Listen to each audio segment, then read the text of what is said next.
17 yaşındayım. Baykan Veysel Karay'dan geliyorum. Hafızlığa da hep videolardan da görüyordum. Çok istiyordum. Hafızlık yapan arkadaşlarım vardı. Onlara da hep soruyordum. Sonra bir gün pikniğe gittik. Hani kayıtlar yaklaşmıştı, biliyordum, hep araştırıyordum.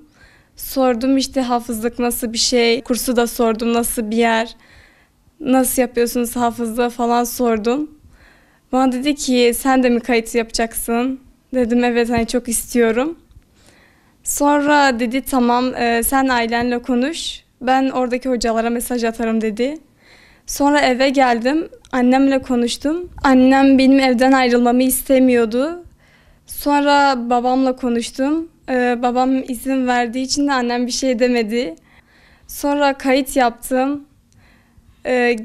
Kursa geldiğim gün tarihi de 1 Temmuz. Hiçbir zaman unutmam. İlk ay gerçekten eve gitmek istiyordum çünkü evi çok özlüyordum. İlk başlarda kağıt ezberleri yaptık. Sonra Kur'an'a başladım. Çok gerçekten hevesle başladım ezber yapmaya. Sonra yılın sonunda bir komisyon oldu. O komisyona çok heyecanla girdim. O komisyonu geçtim. Hafızlık sınıfına seçildim.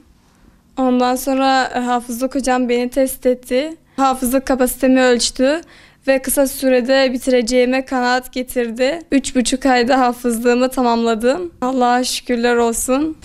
Annem ve babam 3,5 ayda hafızlığımı bitirdiklerini duydukları zaman çok sevinçliydiler, çok mutluydular o gün.